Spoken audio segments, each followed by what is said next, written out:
Assalamualaikum warahmatullahi wabarakatuh. Selamat pagi teman-teman semua. Perkenalkan, nama saya Adinda Agusti Aryani, NIM C0C0181012, kelas akuntansi B angkatan 2018. Baiklah teman-teman, di sini saya akan menampilkan hasil dari PPT saya yang judulnya Aspek Fiskal dari Aset Lancar berupa piutang usaha dan persediaan. Baiklah teman-teman, langsung saja kita masuk ke materi yang pertama.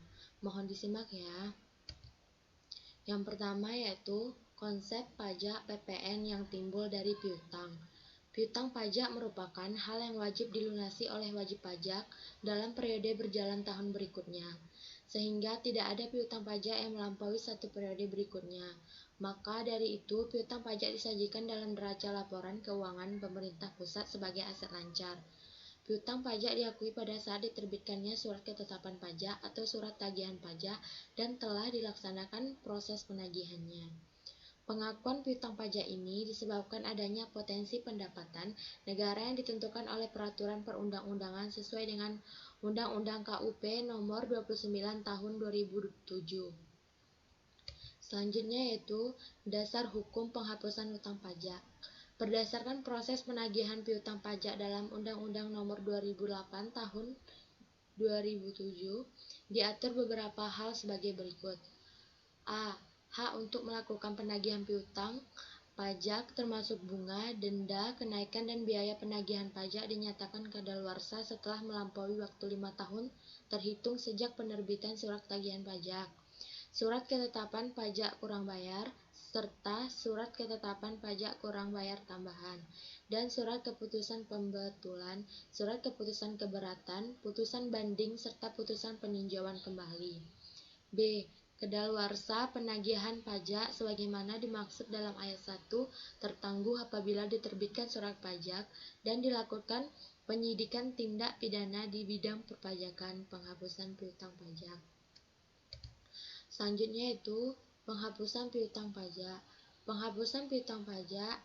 Prosedur penghapusan piutang pajak diatur dalam Undang-Undang Nomor 16 Tahun 2000 Pasal 24 dan dijelaskan lebih lanjut dalam KMK Nomor 565 Strip KMK 04 Strip 2000 dan 539 Strip KMA titik 03 Strip 2002 Pasal 1.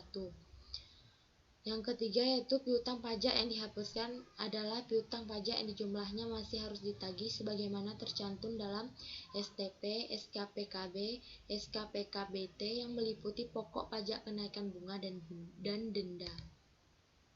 Selanjutnya, perlakuan pajak pada piutang tak tertagih.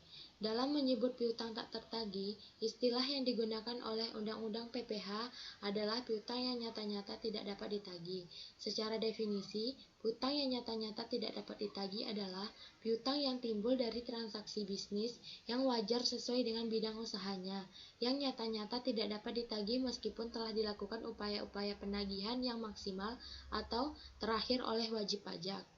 Definisi itu tercantum dalam Peraturan Menteri Keuangan atau PMK Nomor 207 per PMK titik 010 strip 2015 tentang perubahan kedua atas PMK Nomor 105 strip PMK titik 03 strip 2003 tentang piutang yang nyata-nyata tidak dapat ditagih yang dapat dikurangkan dari penghasilan bruto. Berdasarkan PMK tersebut, piutang yang nyata-nyata tidak dapat ditagih yang timbul di bidang usaha bank, lembaga pembiayaan, industri, dagang, dan jasa lainnya dapat dibebankan sebagai biaya dalam menghitung penghasilan kena pajak. Tata cara penyampaian piutang tak tertagih. Berdasarkan pasal 4 PMK 207 per 2015, daftar piutang yang nyata-nyata tidak dapat ditagih yang diserahkan kepada Ditjen Pajak harus melampirkan daftar nominatif yang mencantumkan identitas debitur berupa nama, nomor pokok wajib pajak atau NPWP, alamat, jumlah plafon utang yang diberikan, dan jumlah piutang yang nyata-nyata tidak dapat ditagih. Selain itu, piutang yang nyata-nyata tidak dapat ditagih yang berasal dari plafon utang sampai dengan 50 juta rupiah, baik yang berasal dari satu utang maupun gunggungan dari beberapa utang yang diterima dari satu kreditur. dikecualikan dari keharusan mencantumkan identitas debitur berupa NPWP. Selanjutnya, lebih lanjut, daftar tersebut juga dilampiri dengan A. Fotokopi bukti penyerahan perkara penagihannya ke pengadilan negeri atau instansi pemerintah yang menangani piutang negara. B. Fotokopi perjanjian tertulis mengenai penghapusan piutang atau pembebasan utang usaha yang telah dilegalisir oleh notaris. C. Fotokopi bukti publikasi dalam penerbitan umum atau penerbitan khusus atau surat yang berisi pengakuan dari debitur bahwa utangnya telah dihapuskan yang disetujui oleh kreditur tentang penghapusan piutang untuk jumlah utang tertentu yang disetujui oleh kreditur.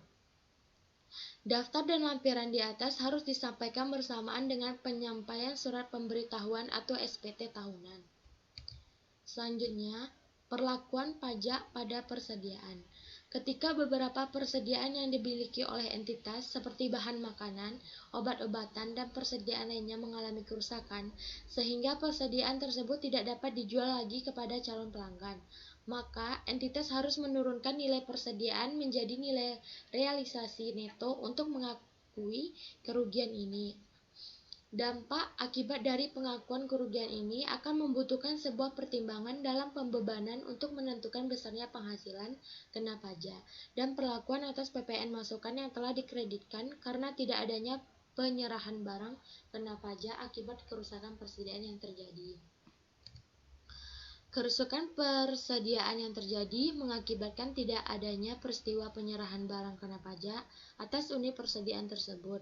Sedangkan menurut Undang-Undang PPN Pasal 9 Ayat 8 huruf B, pajak masukan agar dapat dikreditkan harus memenuhi syarat bahwa pengeluaran tersebut berkaitan dengan adanya penyerahan yang terutang pajak pertambahan nilai, sehingga hal ini menimbulkan dispute bagi pengusaha kena pajak yang telah mengkreditkan pajak masukan atas persediaan tersebut. Pasal 19 Undang-Undang PPN memberikan kewenangan kepada Peraturan Pemerintah Nomor 1 Tahun 2012 untuk memberikan penegasan dan penjelasan lebih lanjut serta untuk mengatur hal-hal yang belum cukup diatur dalam Undang-Undang PPN. Melalui PP Nomor 1 Tahun 2012 Pasal 12 Ayat 2 atas barang kena pajak yang musnah atau rusak sehingga tidak dapat digunakan lagi, baik karena di luar kekuasaan pengusaha kena pajak atau keadaan hal-hal, tidak mengakibatkan dilakukannya penyesuaian pajak pertambahan nilai atau pajak pertambahan nilai dan pajak penjualan atas barang mewah yang telah dikreditkan atau yang telah dibebankan sebagai biaya untuk perolehan barang kena pajak yang musnah atau rusak tersebut. Menegaskan bahwa pajak masukan yang telah dikreditkan atas persediaan yang rusak karena di luar kekuasaan pengusaha kena pajak sehingga tidak memungkinkan untuk digunakan lagi, tidak akan dilakukan koreksi. Sekian dan terima kasih. Baiklah teman-teman, mungkin sampai di situ saya bisa menjelaskan hasil dari PPT saya. Kalau ada salah-salah kata, mohon dimaafkan. Assalamualaikum warahmatullahi wabarakatuh.